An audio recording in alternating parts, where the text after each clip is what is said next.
The council chamber of the galaxy was always full, filled with voices, filled with light, filled with the smell of many worlds. Yet in the very center there was always one empty seat. The elders of the council never spoke about it, the young delegates were told to ignore it. And the oldest races, who had seen more stars die than most could imagine, only lowered their eyes when asked about it. That seat was Earth's seat, and no one dared to touch it, no one dared to sit upon it, no one dared to even clean the dust that sometimes gathered there. The emptiness was louder than the voices. The silence of that chair was heavier than the sound of entire galaxies arguing. New delegates always wondered why. Why should an empty chair be so feared? Why should a dead world be given such respect? They asked questions, and the only answer they received was silence or a look of warning, or sometimes even fear in the eyes of those who knew more. It was not the kind of fear that came from battle. It was the kind of fear that lived deep inside the bones. It's the kind that stayed with you even after centuries. It's the kind of fear that made entire species promise never to wake what had once been asleep. And so the seat of Earth stayed untouched. The galaxy moved on. It expanded. It traded. It fought wars. It built wonders among the stars.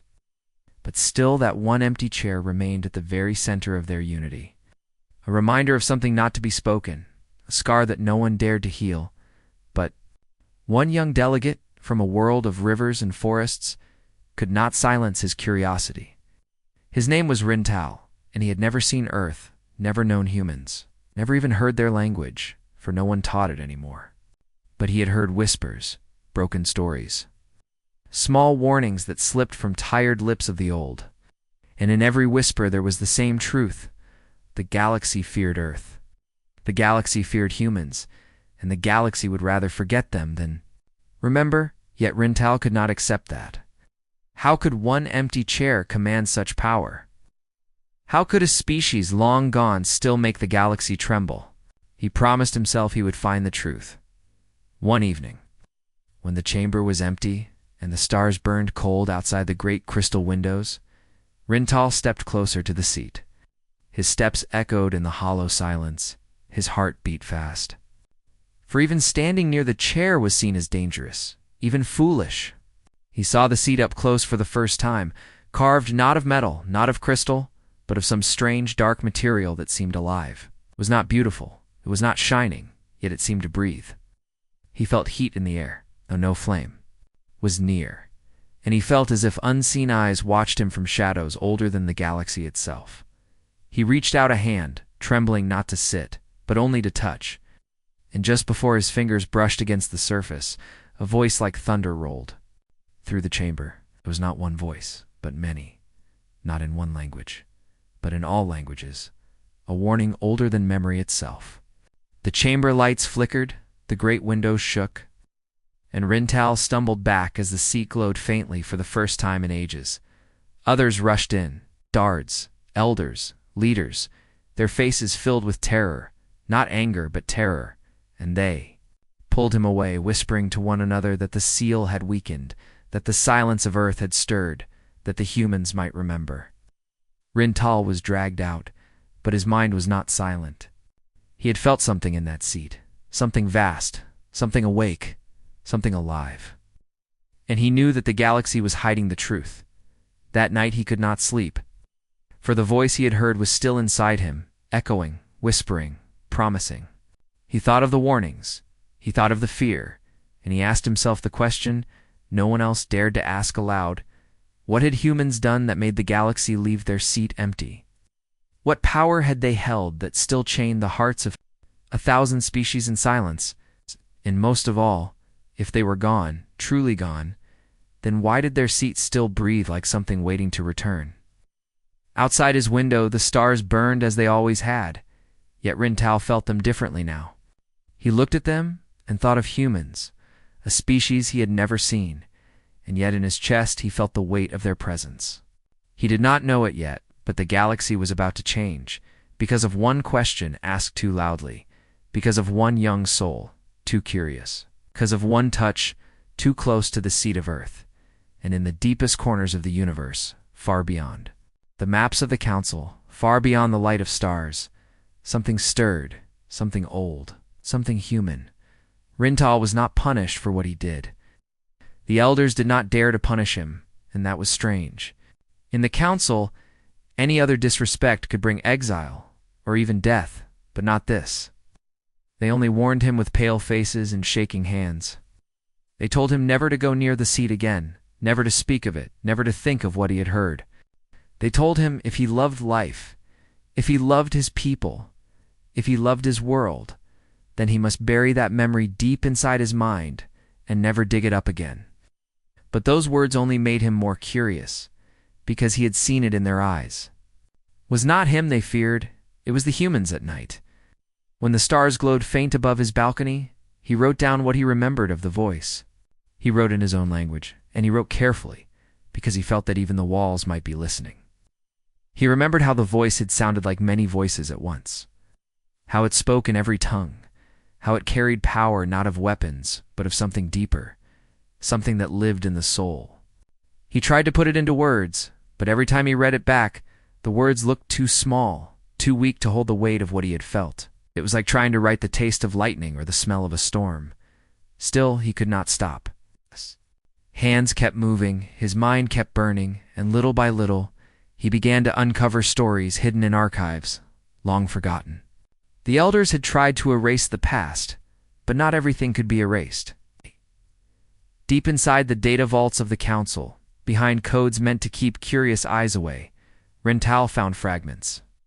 Fragments of wars long before the council, fragments of worlds that had burned, fragments of enemies who were said to be unstoppable and then vanished suddenly. All on the same date, as if cut out from history. And in every fragment, there was one name whispered like a storm. Humans. He learned that they had once walked among the stars, not as rulers, not as slaves, but as something else entirely. They were said to be restless, always moving, always changing, never stopping. They were said to be fragile compared to many species with weak bodies and short lives, yet they were everywhere, filling every corner of the galaxy. And they fought. They fought when they were weak. They fought when they were outnumbered.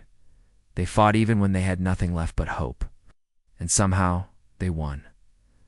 But what truly terrified Rintal was not that humans fought wars. Many species fought wars. What terrified him was what came after. Because the archive spoke of battles that should have lasted centuries, but ended in days. They spoke of enemies that had crushed dozens of civilizations yet fell silent after meeting humans. They spoke of weapons no one understood, of strategies that felt almost impossible, of victories that no one could explain. The galaxy had seen conquerors, it had seen empires, but it had never seen something like humans. He began to notice patterns too. Every time humans appeared, great powers fell. Every time humans marched, borders were broken. Every time humans rose, the galaxy itself seemed to tremble. And then, one day they were gone. Not defeated, not destroyed, not enslaved, just gone, vanished, their worlds empty, their fleets missing, their colonies silent, as if they had never been. The council said it was peace, but Rintal began to understand it was fear, the empty. Seat was not a memory of honor, it was a warning. It was not respect, it was fear so deep it turned into silence. They had left the seat untouched, not because they loved humans, but because they prayed humans would never return. One evening, as he read through the last fragment he could find, his hands shaking with the weight of it all, he saw a line that froze him completely. It was not in his language, it was not in the language of the council. Somehow he understood it, as if the voice from the seat still echoed in his mind.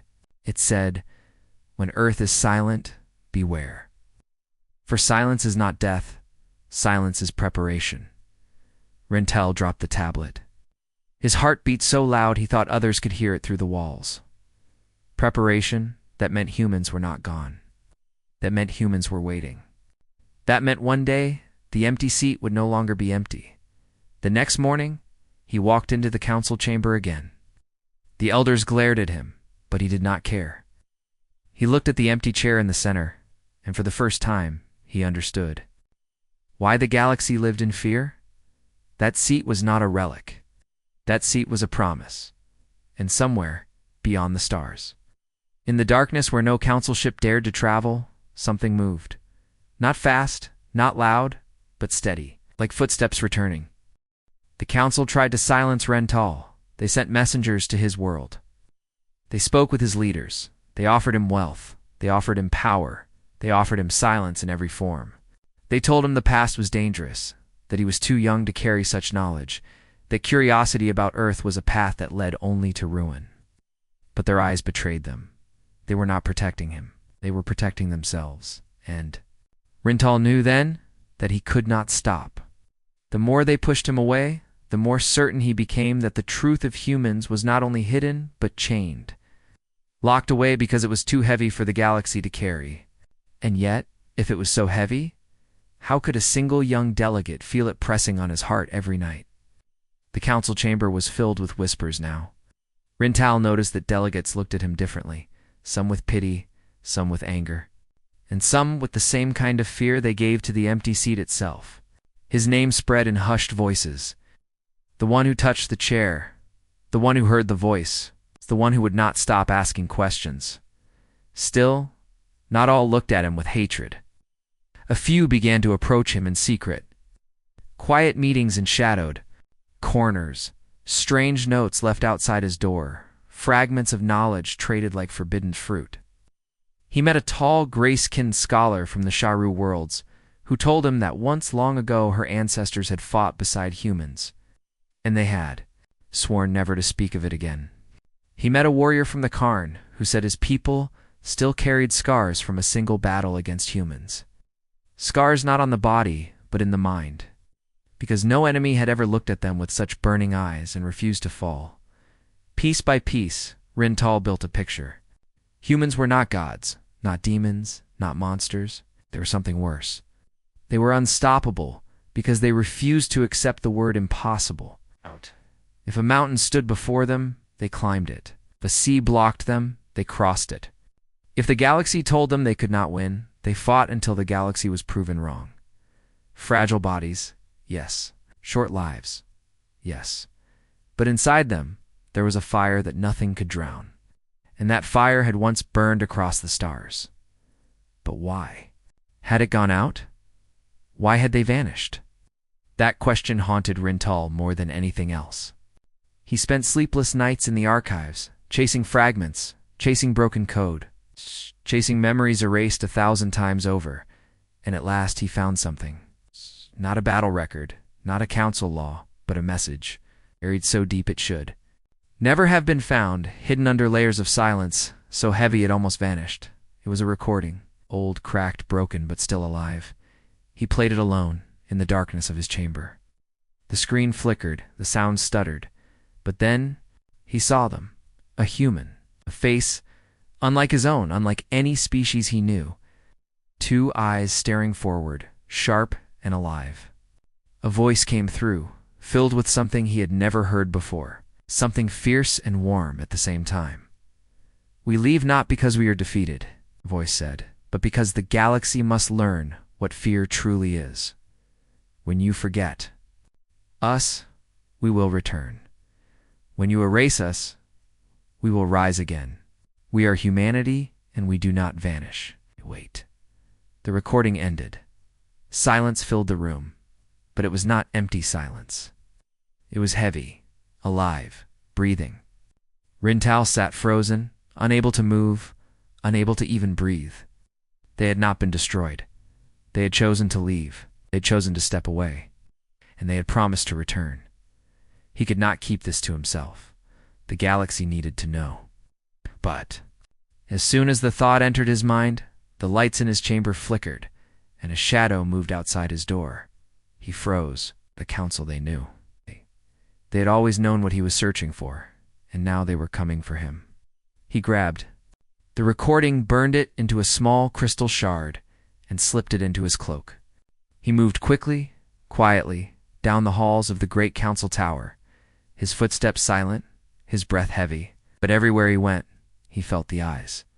Guards, watchers, perhaps even machines made to keep him from leaving. At last, he reached the star docks. Ships of every world floated in silence, waiting. He found his own, small and humble, hidden between greater vessels. He stepped aboard, sealed the hatch, and with shaking hands powered the engines. Alarms sounded in the distance, voices shouted. Through the halls, but he did not wait. His ship lifted, broke away, and in moments the stars swallowed him. Rintal had left the council. He had left safety. He had left home. But he carried with him the truth. The humans had not been erased. The humans were waiting, and as his small ship vanished into the dark between stars, the empty seat in the council chamber seemed to shiver, just for a moment. As if it too felt the movement of a story that was about to awaken, the stars stretched endlessly before Rintal as his small ship cut through the darkness. He had no plan, no allies, and no clear path, only a single truth burning in his heart that humans had not been destroyed. They had only stepped away, and somewhere in the vast silence of the galaxy, they were waiting. He knew the council would hunt him. He knew his name would be marked, his ship tracked, his face shown as a warning to others. But even that did not frighten him as much as the thought of stopping, of turning back, returning to the council chamber and pretending that the empty seat was only an old memory. He could not do it. Not now. It's not after hearing the voice of a human with his own ears. The shard he carried, the recording he had stolen, became his only guide. Again and again he played it, listening to the human's words, searching for hidden meaning. Sometimes he thought the voice changed slightly, as if new tones whispered between the cracks, as if the recording was not dead but alive, breathing, watching him. "We wait," it said every time, and the words followed him like a shadow. Weeks passed. He left the safe trade lanes and moved into the forgotten paths where no council patrols dared to go. The stars here were older, colder, and the silence heavier. Many worlds he passed were ruins, burnt husks where once civilizations had risen and then vanished. The council called them dead zones, places where nothing could grow again. But Tal began to suspect that many of them were not natural ruins. They carried the marks of war, the kind of war the archives had spoken about. It's the kind of war where humans had fought. On the third week of his wandering, his ship picked up a signal. It was faint, old, broken, but it carried a rhythm, a beat. That felt almost like a heartbeat. He followed it. Through storms of dust, through broken star fields, through the shadows of collapsed suns, he followed it. And at last, he found it. It was a station, enormous, black, broken, drifting in silence. It had no lights, no power, no life.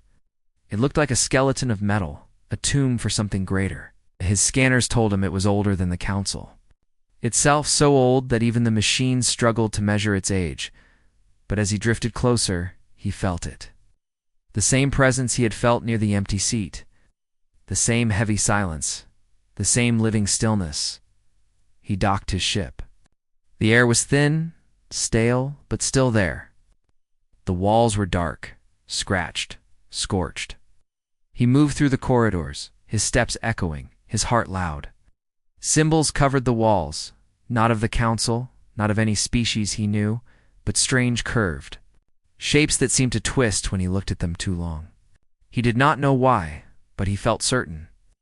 These were human marks. At the center of the station, he found a chamber. Great hall, empty, silent, but not dead. In the middle of it stood a single chair, not unlike the one in the council chamber, but larger, darker, stronger. He stepped close, his breath trembling. On the chair lay a single object, a book. Not a screen, not a tablet, but a book, pages bound together, worn and old. He reached out and touched it, and the chamber came alive.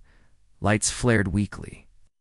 Voices whispered in the air. Shadows moved along the walls.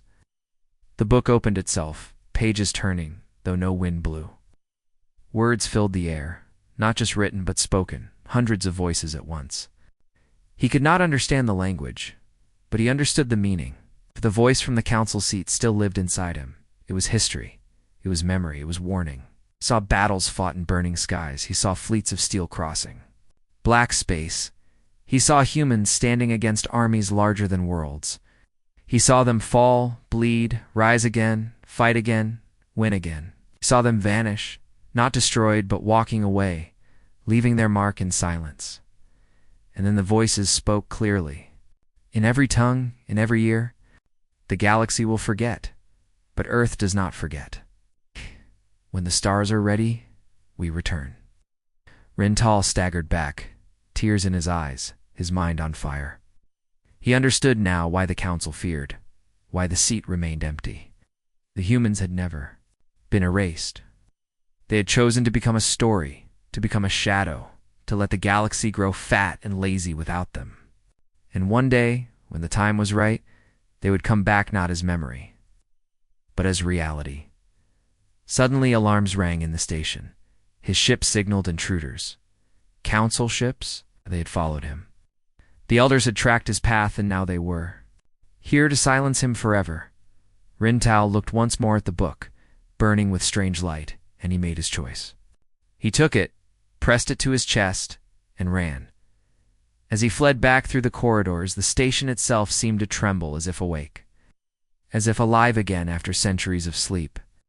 Lights burned brighter, metal groaned, and somewhere deep inside, he thought he heard footsteps. He did not look back.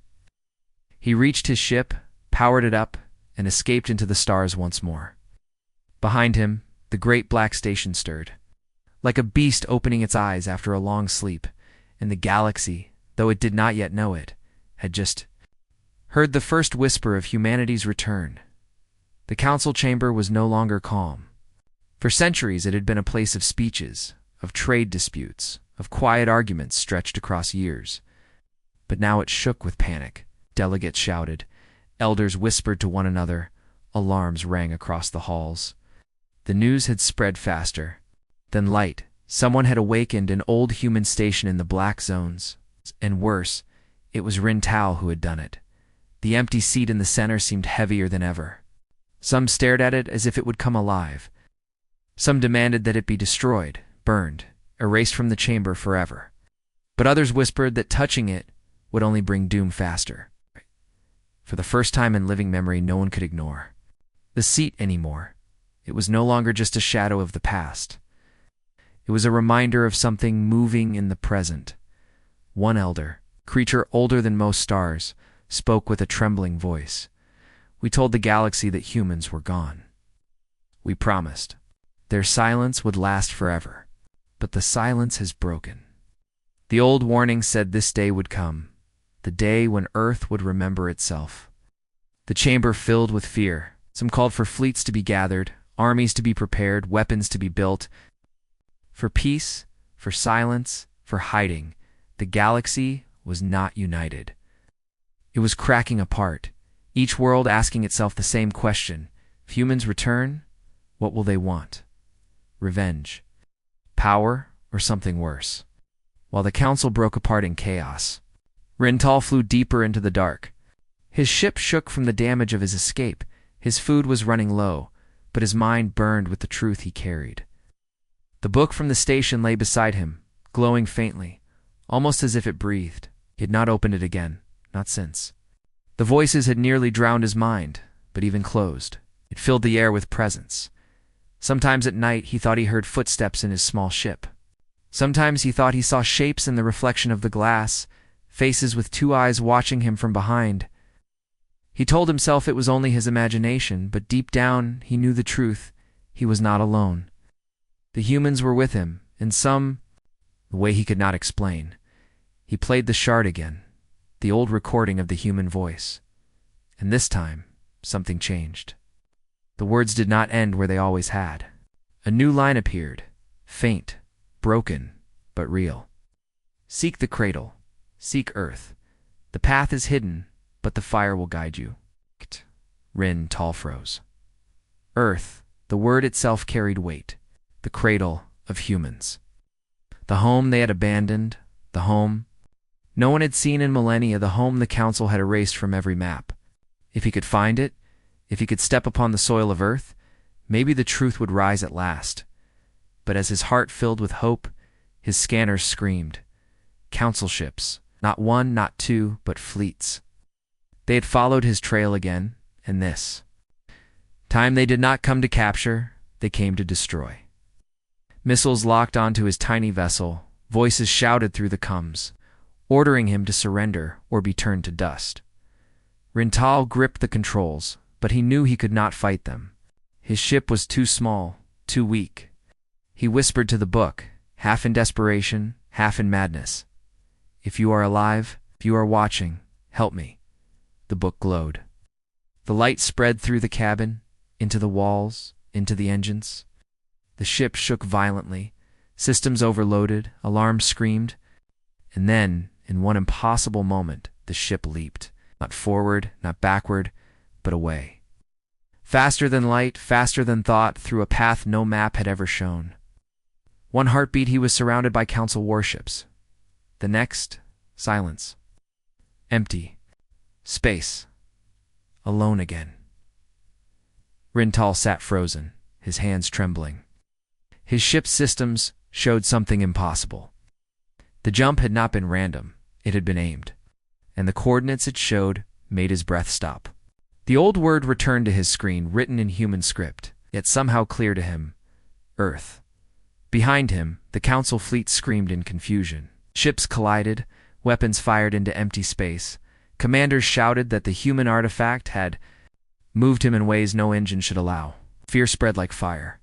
If humans still controlled paths outside physics, if even a simple book could outwit fleets, then what kind of power would they bring if they truly returned? In the chamber, the empty seat glowed faintly again. Elders hid their faces. Delegates whispered of omens. The galaxy trembled at shadows, and those shadows were beginning to walk again, and far ahead. Beyond maps, beyond safe space, Rintal's ship drifted toward the coordinates that no one was meant to find. The cradle of Earth. The stars grew fewer as Rintal's ship followed the impossible path. Space around him felt heavier, darker, as if even light feared to enter. His screens flickered, his instruments whispered errors, but the coordinates burned, clear and steady, pulling him forward like a thread of fire. He did not know how long he had been traveling.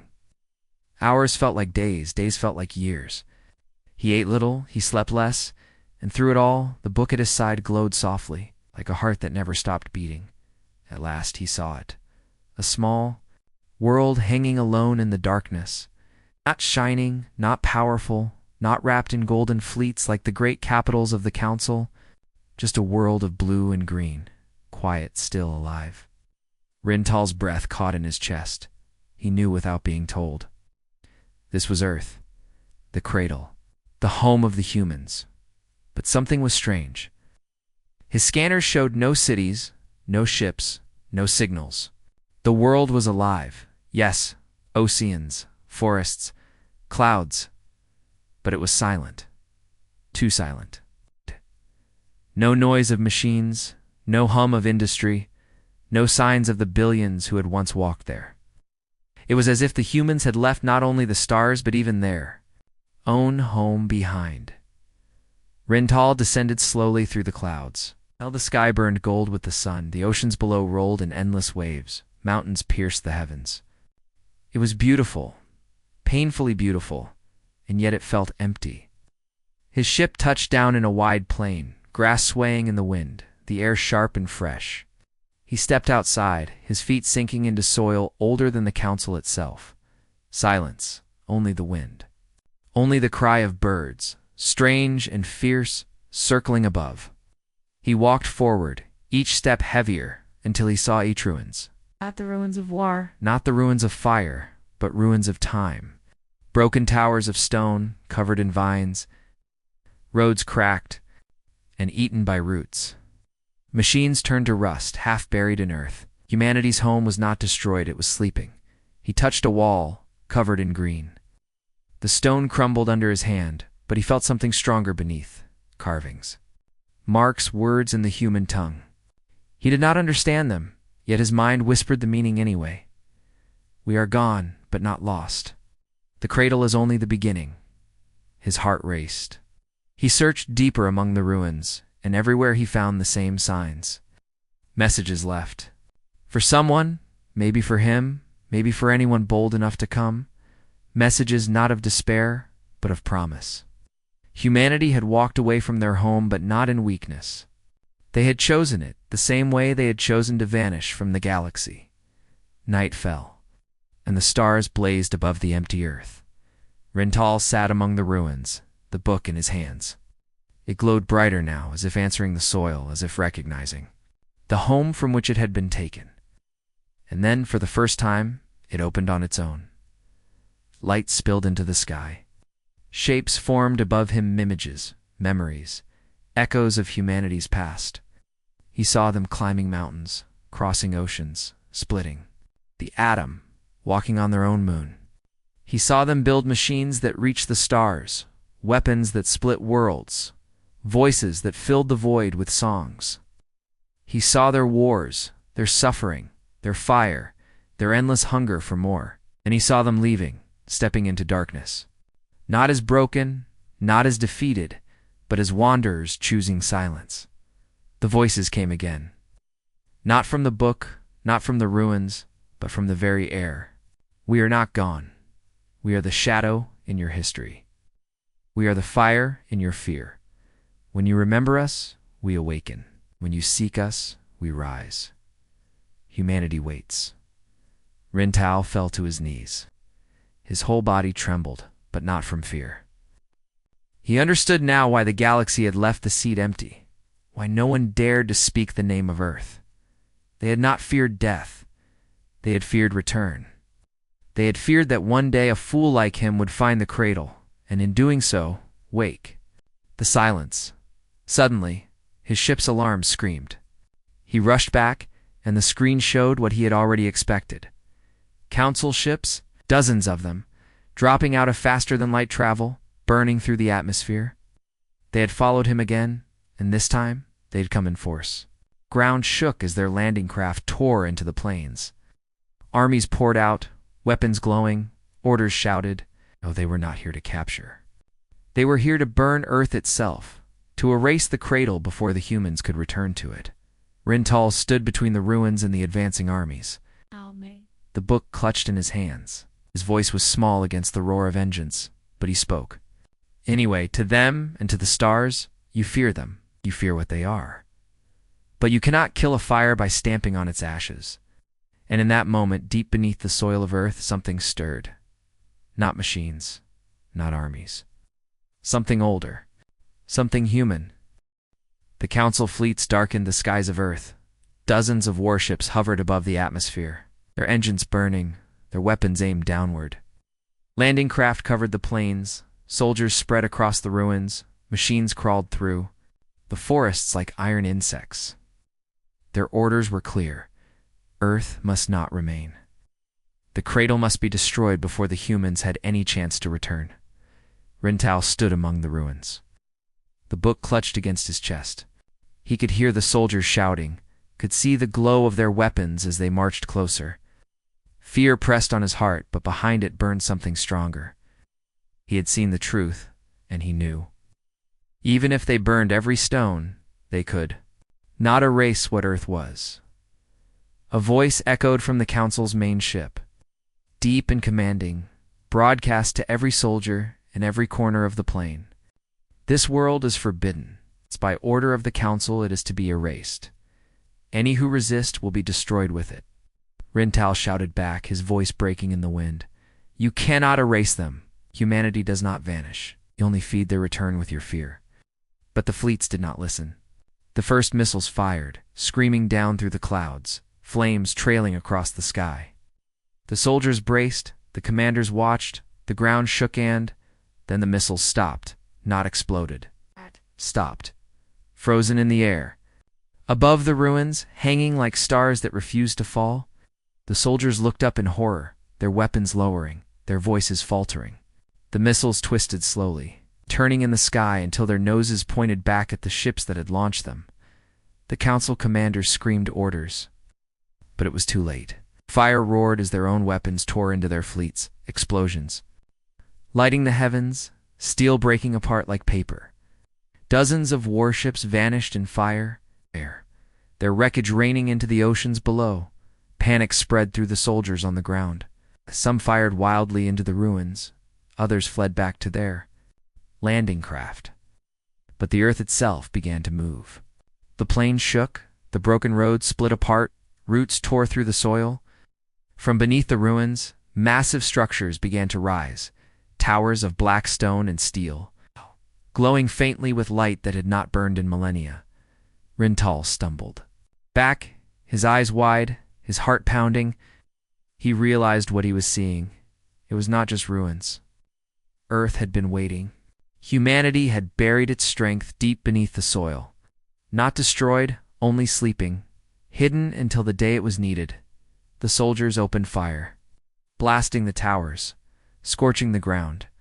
But their weapons bent, their shots curved away, their fire scattered as if the world itself rejected them. The book in Rintal's hands grew hot, glowing brighter and brighter, until the voice came again. Not in his ears, not in the air, but in the bones of every living being on the planet. You tried to erase us. You feared our silence, but silence is not death. Silence is preparation. The soldiers fell to their knees, clutching their heads, their weapons dropping. The council commanders screamed through comes, ordering retreat, ordering resistance. But none could stand against the voice. Even Rintal trembled, though the words did not crush him. They filled him, lifted him, made him feel as if the fire of humanity now burned in his own chest. Above, the surviving ships tried to flee there, engines flaring, but the sky itself turned against them. Lightning cracked, storms formed from nowhere, winds tore at their hulls. One by one, they fell, burning into the seas or crashing into the land. When the chaos ended, silence returned. But it was not the silence of emptiness. It was the silence of something vast, breathing slowly, waiting, watching. The towers stood tall now, glowing faintly like watchful eyes. The ruins no longer seemed dead. They seemed alive, as if Earth itself had awakened. Rintal sank to the ground, his body weak, his hands still clutching the book. He looked up at the towers and whispered, "You are not gone. You are here." The voice answered, softer now, but just as clear. "We never left. We are humanity. And we wait for the galaxy to remember why it fears." Far away across the stars, news spread like fire.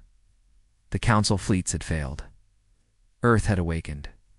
The empty seat in the chamber glowed brighter than ever before, and many delegates fled from the room in terror. Whispers ran across the galaxy, whispers that could not be silenced. The humans were not dead. The humans were not gone. The humans were waiting. The galaxy could not sleep. From the smallest trade outpost to the greatest capital world, the news spread like fire. Earth had awakened. A fleet had been sent, and it had been destroyed. The empty seat in the council chamber no longer looked like a relic. It glowed faintly, as if alive, and no one dared sit near it. For centuries, the galaxy had buried its fear, but now the fear walked openly, breathing in every whisper. Some worlds armed themselves, building weapons never tested, preparing for war against an enemy they had never truly seen. Others begged for peace, offering prayers to the memory of humans as if prayers might soften the return. And some simply fell silent, locking their doors, hiding in shadows, knowing that nothing could save them if humanity truly rose again. Tal sat among the towers of Earth. He was no longer running, no longer hiding, but the book lay before him, its glow soft now, like a flame that had settled after a storm. He had seen the voice break armies. He had seen the sky itself turn against fleets, but he knew that was not humanity's full power. That was only a warning. Humanity was still silent. Humanity was still waiting. For days he walked the plains, the forests, the broken cities. He found more ruins, more signs left behind.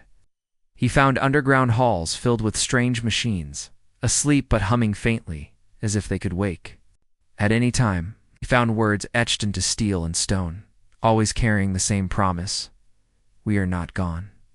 At night he dreamed of them, saw their faces, countless, strange yet familiar. He saw their eyes burning with something he could not name, something more than anger, more than hope. He saw them walking across the stars again, their ships like storms, their voices shaking the void. He woke each time with his heart pounding. Sweat on his skin, the memory of the dream too sharp to ignore. On the 10th night, the book opened by itself once more. Light filled the ruins, brighter than before, rising into the sky.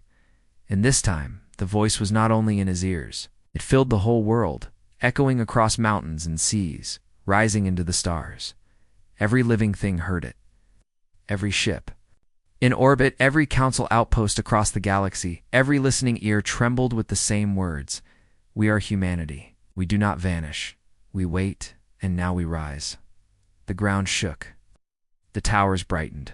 Across Earth, machines long buried tore free from the soil. Gigantic shapes rose from oceans. Forests split to reveal hidden steel. Mountains cracked as ancient fortresses came alive. The sky filled with lights, not from the council, but from Earth itself, ships, thousands of them, long hidden, long, silent, now burning once again with power. Rintal fell to his knees, tears running down his face. He whispered, "They are here." But it was not only Earth. Across the galaxy, in dead zones, in forgotten ruins, in places the council had called lifeless, the same awakening began. Lights flared on long-dead stations. Old colonies, thought empty, sent signals. Human ships, hidden in the black for centuries, lit their engines. The silence was ending, everywhere at once. The council chamber collapsed into chaos. Delegates screamed, elders fled, entire worlds sent desperate messages for guidance, but no one could guide them. The empty seat of Earth was no longer empty. Its glow spread into the chamber, filling every corner, and a new sound filled the air. Not the council's voice, not any alien tongue, but the clear, sharp voice of humanity. You feared our silence, should have feared our return. The chamber shook. Many fainted, many fled, some fell to their knees. The council, once the greatest power in the galaxy, now trembled like children before a storm. And still, no human had been seen in the flesh. No soldier had walked the floor of the chamber. No fleet had yet crossed the council's borders. It was only their shadow, only their memory, only their awakening. And already the galaxy was breaking. Rintal stood on Earth, looking up at the rising ships, his body trembling but his heart steady. He knew the galaxy would call him a traitor. He knew his name would be cursed by those who wished humanity had stayed forgotten. But he also knew he had seen the truth stronger than fear, stronger than lies. The humans were not gone. They had never been gone. And now, as their fleets began to move, as their voices filled the stars, the galaxy understood why the seat of Earth had always been left empty. It was not a memorial. It was a warning that had now come true.